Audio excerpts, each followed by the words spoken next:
Talking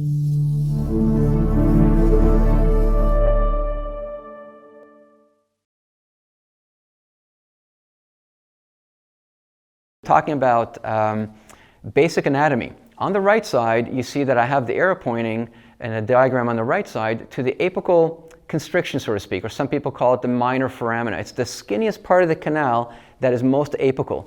That's where we need to instrument and obturate up to. Okay, that's basic endodontics. We're here working on the root canal system. So that's where the canal ends. If you don't instrument or obturate to there, or if you don't have that constriction for one reason or another, then stuff's going to go out the apex, whether you're using a down pack or gutticore or anything like that. So you got to respect that apical constriction, okay, or that apical stop, as some people call it. Otherwise, you're going to see what's happened in these radiographs on the left side. And we've known for years, we'd much rather not have a foreign body. I don't care how fancy the obturation system is, we'd much rather not have a foreign body in a periodontium that's just trying to heal. Okay, there's no good that's going to come out of having a foreign material irritate the periodontium.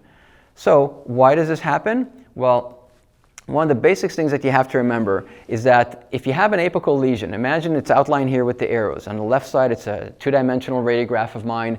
On the right side, it's a cone beam image that I took of this upper canine.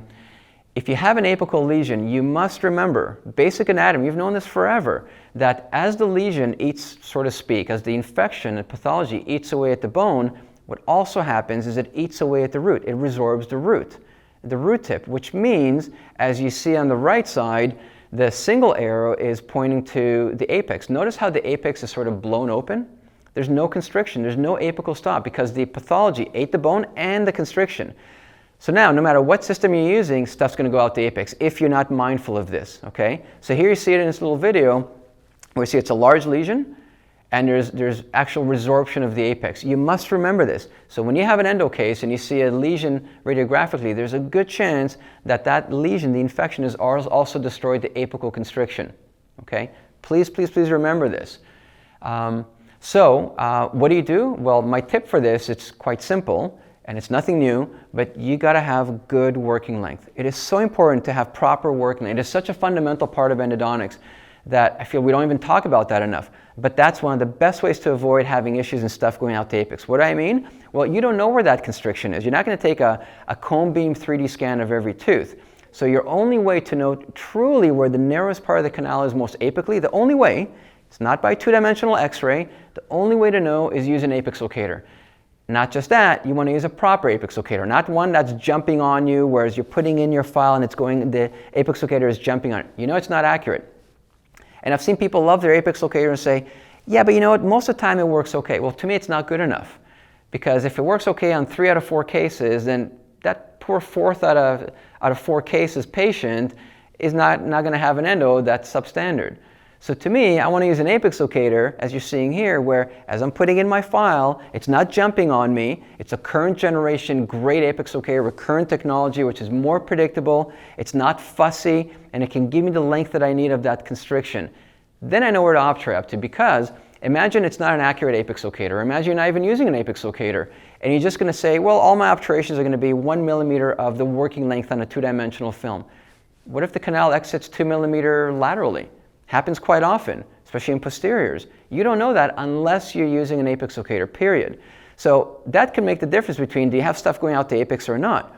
So either you have no apical constriction because the pathology resorbed the apex, or for all you know, you're 1 millimeter long, and in that case, your master file blew open the constriction. Inadvertently, not intentional, but you didn't have the right length. Only way for you to know you have the right length is using a good current generation of an apex locator, period. I can't stress that enough. And you got to remember that when it comes to obturation, okay? And then the final one of the final things is, again, if you have an apical lesion, as you see in this radiograph, remember that there's a good chance that as the infection ate away, so to speak, at the bone, it also resorbed the constriction. So one of the things that I very often recommend in my workshops or lectures is imagine a working length was 20 millimeters. Well, instead of obturating to 20 millimeters, when you know that there's now no apical stop because there is resorption, okay, you can almost assume that, then I would rather you obturate, say, 1 millimeter short. So if your working length is 20 millimeters, but you're assuming there's an apical stop, or if by mistake your master file went out the apex for a moment and you blew open your constriction, it's okay, it's happened to all of us, but you know you don't have constriction, then now you're going to obturate to maybe 19, 18 millimeters with your gutta core. Okay, this is just playing safe. I'd rather you be a tad short, but that way you're less likely to have stuff going out the apex. So you can't blame the gutta core or the sealer for getting all these extrusions. It's rarely the case. It has more to do with your length determination, the way you instrumented the canal, where you instrumented it up to, that sort of thing. So it's not the obturation itself, it's rarely that. And then the last one is almost like a little pet peeve of, it's actually not a little, it's a big pet peeve of mine, and this has to do a lot with unwinding nickel titanium files.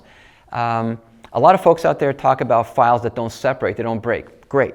We don't talk enough about files that may unwind, nickel titanium mechanized files. So imagine you're using your file, you know your working length is to 20 millimeters. Well, what if you're using a file that unwinds very easily? Not great quality, unwinds very easily. So now you're trying to instrument the rubber stopper is at 20 millimeters, but it unwound and stretched a millimeter. It spun tons of times, hundreds of times potentially inside that canal before you took it out and realized, oh, it's unwound. An unwound file that's maybe 21 millimeters to begin with now is 22 millimeters. So all of a sudden, you instrumented, let's say, a millimeter longer than what you thought. You blew open that constriction, didn't think much of it, and then wonder why now when it comes to obturation, you're getting stuff out the apex. It's because, again, you didn't quite appreciate what's happening at the apical constriction. So unwinding files, for me, is a huge issue. We should talk about it just as much as we talk about broken files, because the damage that they do to the apical part of the root is very, very significant. So the bottom line is, please try not to use nickel titanium mechanized files that unwind. Okay, try and do your best. I don't care how cheap or popular they may be, just try and avoid that, because that has a lot of consequences when it comes to obturation. Not to mention having that file push debris out the apex, post-op pain, complications with that, on and on. Nothing good comes out of a file that unwinds easily. Okay, so it's something for you to make note of when it comes to instrumenting.